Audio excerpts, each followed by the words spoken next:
नमस्कार दोस्तों, मेरा नाम है अनुज कुमार और मैं जैक बोर्ड का तैयारी करवा रहा हूं। तो कैसे हैं आप लोग? मुझे उम्मीद है कि आप लोग जैक बोर्ड का जोर शोर से तैयारी कर रहे होंगे। और अगर ये आप लोग चाहते हैं कि मैं ऑब्जेक्टिव और सब्जेक्टिव दोनों से गणित में 100 में 100 लाना चाहता हूं, तो आपके लिए ये सेशन बहुत ही अच्छा रहने वाला है। और कमज़ोर से कमज़ोर विद्यार्थी जो कि ऑब्जेक्टिव का चाहते हैं कि अच्छा नंबर लाऊं, तो उसके लिए ये सेशन बहुत अच्छा रहने वाला है। तो चलिए देर ना करते हुए शुरू करते हैं। चैप्टर है क्लास 10 का बहुपद चैप्टर। इसके पहले वाला चैप्टर को अगर जो नहीं देखा है तो पहले देख सकते हैं, वीडियो उसके लिए भी है। और ये है बहुपद चैप्टर, जो कि ऑब्जेक्टिव को हम लोग कैसे बनाएं, जो कि ज़्यादा टाइम नहीं लगे, उसके लिए ये वीडियो है। जितने भी टाइप के क्वेश्चन ऑब्जेक्टिव इस चैप्टर से पूछा जाएगा तो वो इसमें क्लियर हो जाएगा। तो पहले टाइप का प्रश्न है px की शून्यकों की संख्या ज्ञात करें। तो इसमें कुछ ग्राफ है, तो ये सबसे आसान सवाल है। और ये बेसिकली कुछ भी दिया जाता है तो इसमें px की शून्यकों की संख्या जब भी ज्ञात करना हो तो हम लोग ग्राफ में देखेंगे कि ये ग्राफ का वक्र जो है कितना बार इसको प्रतिच्छेद कर रहा है। तो यहाँ पर हम लोग देखते हैं 1 2 3 4। तो इसमें px की शून्यकों की संख्या ज्ञात करना बहुत ही आसान है। लिख देंगे 4। px की शून्यकों की संख्या बराबर 4। उसी प्रकार से दूसरा ग्राफ में अगर देखा जाए तो यहाँ पर हम लोग को देखना है x अक्ष को प्रतिच्छेद कितने बार कर रहा है वक्र, लेकिन यहाँ पर तो ये y अक्ष को प्रतिच्छेद कर रहा है, इसलिए इसमें px की शून्यकों की संख्या 0 माना जाएगा। ये 1 2 3 कुछ भी नहीं होगा, क्योंकि इससे कोई बार किसी जो है उसमें टच नहीं कर रहा है। अगर तीसरा ग्राफ को देखा जाए तो ये एक यू आकृति का है, तो इसमें यह भी पूछा जा सकता है कि px की शून्यकों की संख्या के साथ साथ यह भी पूछा जा सकता है कि इनमें से कौन सा आकृति परवलय की आकृति का है। तो परवलय की आकृति अगर पूछ लिया जाए तो हम लोग देखना है कि अगर जब भी यू आकृति बना रहा है एक अक्ष को टच करते हुए, तो हम लोग समझ लेंगे कि वो एक परवलय की आकृति है। तो ये हो जाएगा परवलय की आकृति, या फिर ये साइड से भी हो सकता है। किसी भी तरह से अगर वो यू आकृति बना रहा है तो वो हो जाएगा परवलय की आकृति वाला। इसके बाद है दूसरा का प्रश्न, निम्न द्विघात बहुपदों का शून्यक ज्ञात करें। ये बहुत बार पूछा जा चुका है इस टाइप का प्रश्न। तो ये प्रश्न अगर हम लोग निकालेंगे इसका शून्यक तो कम से कम 2 मिनट 3 मिनट का टाइम तो लग सकता है। और कितना विद्यार्थी को ये कंफ्यूजन रह जाता है कि सर हम कॉमन लेने के लिए नहीं जानते हैं, या गुणनखंड ज्यादा जो है भास्ट है तो उसको हम लोग बना नहीं पाते हैं। तो कोई बात नहीं, बनाने का उसको जरूरतें नहीं है, हम लोग ऑप्शन देख करके ही बना सकते हैं। तो कैसे ऑप्शन देख करके बताएंगे कि इसका गुणनखंड कितना शून्यक होगा? तो तुम लोग को याद होगा कि अल्फा और बीटा बराबर हम लोग निकालते हैं किसी बहुपद को देख करके। उसका मध्य पद तोड़ना पड़ता है, फिर उसको गुना करना पड़ता है कि 8x², फिर गुना करके पुराना होता है 8x² और जोड़ घटा करके -2x। तो उतना काम करने में हम लोग को काफी समय लग सकता है। तो एक हम लोग जांच पढ़े थे, alpha plus beta. Alpha plus beta बराबर होता है -b/a, और अल्फा इंटू बीटा बराबर होता है c/e। ये तो पढ़े थे। और इसमें द्विघात बहुपद का व्यापक रूप यहां पर दिखाई पड़ जाता है। द्विघात बहुपद का व्यापक रूप, व्यापक रूप अगर देखा जाए तो ax² + bx + c बराबर 0 ये होता है। तो हम लोग को यहाँ पर ये देखना है कि इसमें भी जो है ना, ये a बराबर यहाँ पर 1 है, b बराबर -2 है और c बराबर -8 है। इस चीज को ध्यान रखना पड़ेगा। इसमें a बराबर कितना है? 1 है, और b बराबर कितना है? -2, और c बराबर कितना है? -8 है। ये इसमें दिया हुआ है इस चैप्टर में। यानी कोई प्रश्न में ये 3 बात तो दिया रहता है कंप्लीट की a बराबर कितना है, b बराबर कितना है, c बराबर कितना है, ये दिया हुआ रहता है। तो हम लोग कैसे जानेंगे कि इसका शून्यक कौन सा होगा? तो शून्यक जानने के लिए हम लोग को सीधा सिंपल सा बात है कि ये सब में जो दिया हुआ है ये अल्फा और बीटा ही दिया हुआ है। ये बात परफेक्टली है कि इसमें भी अल्फा बराबर -2 और बीटा बराबर 4, ये 2 शून्यक दिया हुआ है। तो अल्फा प्लस बीटा बराबर जो है ना माइनस बी बटे ए पुरना चाहिए या सी बटे ए पुरना चाहिए। तो हम लोग पहले ही इसका आंसर क्या लिखेंगे मालूम है? तो इसका अगर दी मान के चलो माइनस बी बटे ए है, तो माइनस बी बटे ए हम लोग पहले इसका आंसर लिखेंगे। इसका बी बराबर कितना है? -2 है। ये वाला इतना हमको लिखना है। हिसाब को देखेंगे क्या लिखना है? माइनस बी बटे ए लिखना है। तो इसका क्या है? माइनस बी यानी कि -2, रुको, माइनस बी बटे ए इधर दिखाई पड़ता है, माइनस बी बटे ए। तो यहां पर जैसे कि माइनस बी बटे ए हुआ, तो माइनस बी कितना है इसका? -2 है। तो माइनस और माइनस यानी कि +2 बटे कितना हो जाएगा? ए कितना है इसका? 1 है। तो 2 बटे कितना होगा? 1 होगा। 2 बटे 1 हो जा रहा है। इधर लिख दे, यहीं पर लिखते हैं 2 बटे 1 होता है।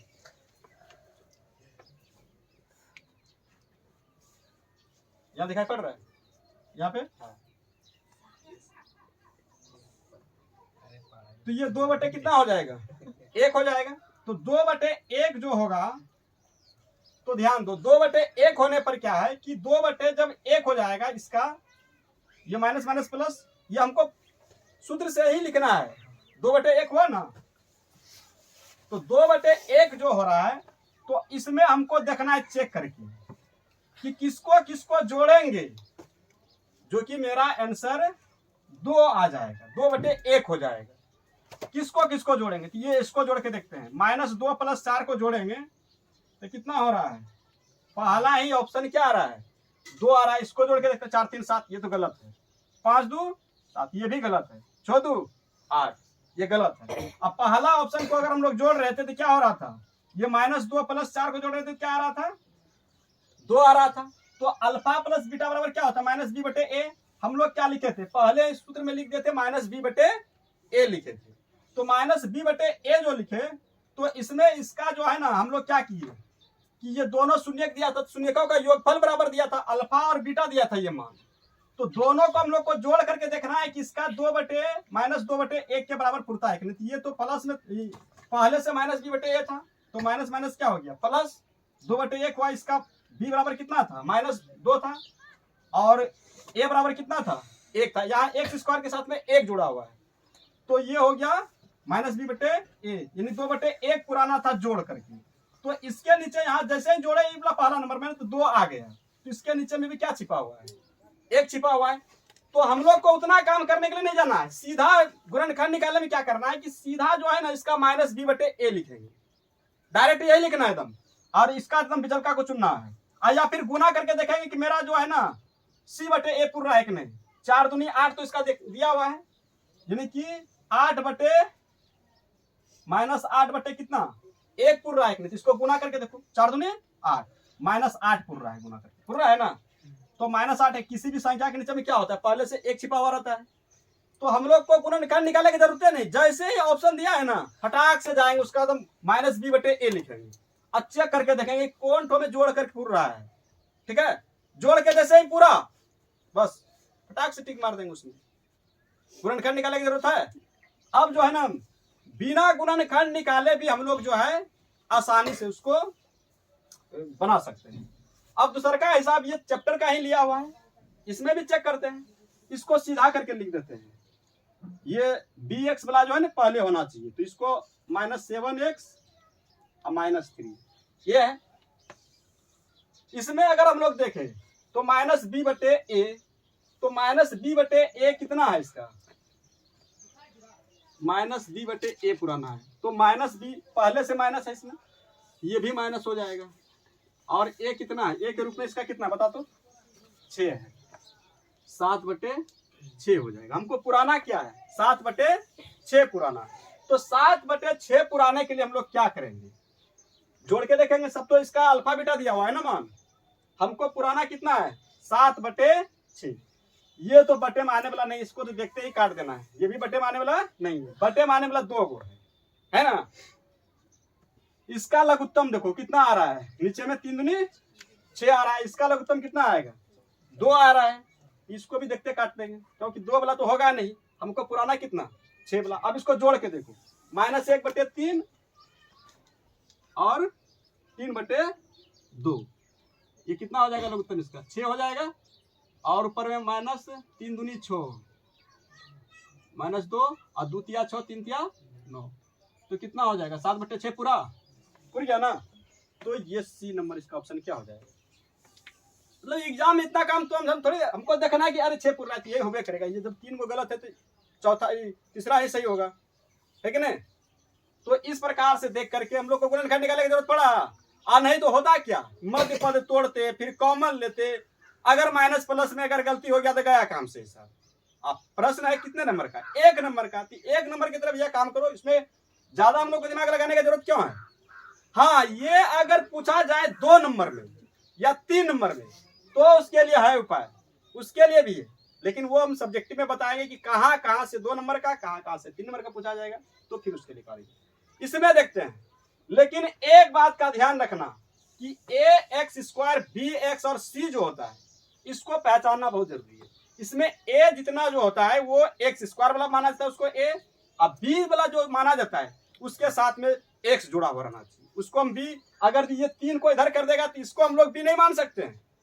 b मानेंगे किसको, जो x के साथ जुड़ा हो, और c मानेंगे किसको, जिसके साथ में कि क्या कुछ भी नहीं जुड़ा हुआ।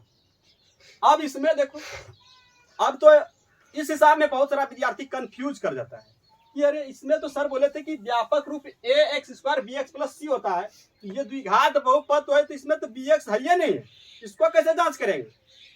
कोई बात नहीं, इसमें ये c दिया हुआ है। अगर इसमें ax² + bx + c का बात करें तो इसमें a और c दिया हुआ है, क्योंकि x जुड़ा हुआ है नहीं जुड़ा हुआ है। तो इसके साथ में हम लोग क्या करेंगे, ध्यान दो, इसके साथ में ये a है और c है ना। तो c/a वाला से चेक कर लेते हैं। हम लोग को गुना करके कितना पुराना होता है, c/a पुराना होता है। तो कोई तो वो पूरे, ये तो नहीं पूरेगा, काहे कि हमको क्या पुराना है c/a, ये अल्फा और ये बीटा है। अगर -b/a तो b क्या होगा यहाँ पर, -b/a अगर यदि पुराना होता तो हमको b तो इसमें दिया हुआ नहीं। जब b नहीं दिया हुआ है तो समझ लो 0 दिया हुआ है। जो चीज नहीं दिया हुआ है तो क्या है 0, यानी कि यहाँ पर हो जाएगा 0/1। हमको 0/1 पुराना है, कुंज करके जोड़ करके, तो 0 पुरना चाहिए। यानी कि ये तो 0 नहीं पुरेगा क्योंकि दोनों माइनस में है, ये गलत है, क्योंकि ये -15 -2√15 हो जाएगा, ये तो गलत है ऑप्शन। इसको देखते हैं, ये +15 और +15 है, नहीं 15 √15, ये भी 0 होने वाला नहीं है, ये भी गलत। इसको जोड़ेंगे 0 होगा नहीं होगा, इसको जोड़ेंगे 0 होगा नहीं होगा, लेकिन इसको जोड़ेंगे जरूर 0 हो जाएगा, होगा ना। √15 और -15 इसको जोड़ेंगे तो क्या हो जाएगा, ये 0 हो जाएगा। इसीलिए ये ऑप्शन बिल्कुल सही है। अगर c/a का बात करें तो c/a में क्या होता है, -15/1 होता। तो इसको गुना करेंगे तो -15 होगा कि नहीं होगा, रूट हट जाएगा। √15 माइनस √15 को गुना करेंगे तो क्या हो जाएगा, सिर्फ -15 हो जाएगा। इसका बात करते हैं, इसमें क्या क्या दिया हुआ है, ax² + bx + c, यानी कि इसमें c नहीं दिया हुआ है। क्या नहीं दिया हुआ है, c नहीं दिया हुआ है। तो c बराबर क्या हो जाएगा, इसका 0 हो जाएगा। c बराबर क्या हो जाएगा, हम लोग को चेक करते हैं कौन सी, -b/a। तो b दिया हुआ है ना, तो -8 कितना 4 पुराना है, -8 कितना पुराना है 4 पुराना है। और गुना करके हम लोग को क्या पुराना है 0/4, यानी कि गुना करके 0 पुरना चाहिए। तो पहले ही हम लोग देख लेंगे कि 0 किस में पुर रहा है, 0 दो में पुर रहा है, तब तो जोड़ वाला पहले देखना पड़ेगा कि -8/4 किस में पुर रहा है, यानी कि 4 दूनी 8, -2 किस में पुर रहा है ना। जोड़ करके -2 किस में पुर रहा है, इसमें तो 4 पुर रहा है, ये गलत है। इसमें -2 पुर रहा है नहीं, जोड़ करके 0 जोड़ -2 कितना होगा, -2, ये बिल्कुल सही है। ये गलत हो जाएगा क्योंकि ये 0 पुर जाएगा, और ये भी गलत, यानी कि 0 -2। तो इस प्रकार से हम लोग शून्यकों की संख्या तुरंत निकाल सकते हैं। तो समझा रहे थे तो थोड़ा सा टाइम लगा, लेकिन जब तुम लोग भी समझ लोगे और प्रैक्टिस कर लोगे तो बहुत ही जल्द जो है इसका शून्य की संख्या निकाल सकते हैं, इसमें कोई संदेह नहीं। इसके बाद है एक द्विघात बहुपद ज्ञात कीजिए जिसके शून्यकों का योग तथा गुणनफल क्रमशः -3 और 2 दिया हो। तो उसके लिए सिंपल सा है उपाय, एक सूत्र याद कर लो और वो शून्य ज्ञात हो जाएगा, सिंपल सी बात। तो सूत्र क्या है, द्विघात बहुपद बराबर x² माइनस x, ब्रैकेट में शून्यकों का योगफल प्लस शून्यकों का गुणनफल। तो यहाँ पर ध्यान दो, ये शून्यकों का योगफल दिया हुआ है -3 और शून्यकों का गुणनफल दिया हुआ है कितना, 2। बस इस सूत्र पे बैठा देंगे, x² माइनस शून्यकों का योगफल, तो शून्यकों का योगफल है -3 और शून्यकों का गुणनफल कितना है, यहाँ पर x और माइनस शून्यकों का योगफल -3 और इसके बाद गुणनफल कितना है, 2। तो ये हो जाएगा x² प्लस 3x प्लस 2। तो इसमें ऑप्शन देखते हैं कौन सा आ रहा है, x² प्लस 3x प्लस 2, ये हो जाएगा।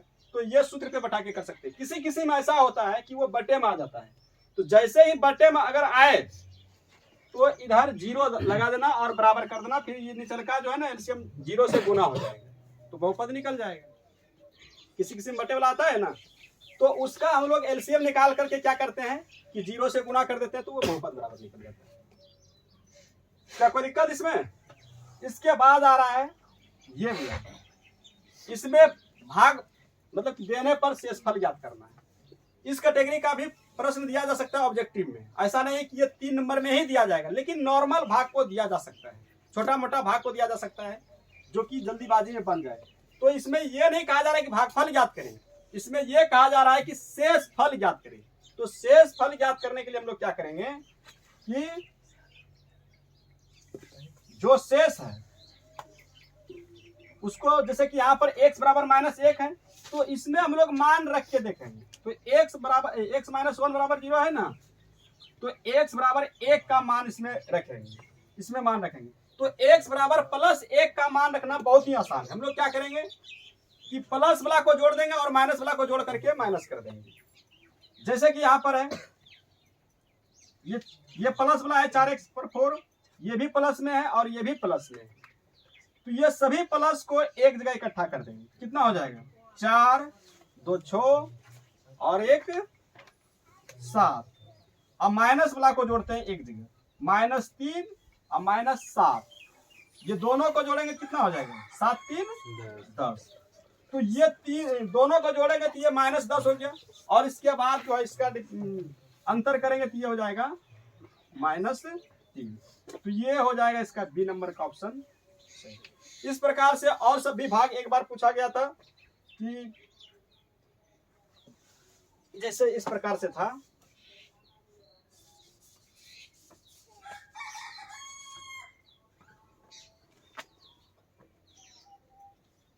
x⁴ -1 में x -1 से भाग देने पर शेष ज्ञात करें।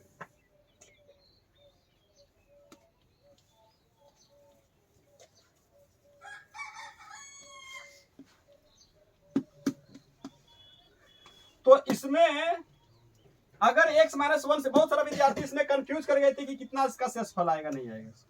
बहुत ही आसान है। इसमें हम लोग क्या करेंगे, x बराबर +1 का मान रखेंगे, तो +1 को अगर 4 बार गुना करेंगे तो क्या होगा, 1 होगा। इसका ऑप्शन कितना होना चाहिए, ऑप्शन दिया था 0 2 3 4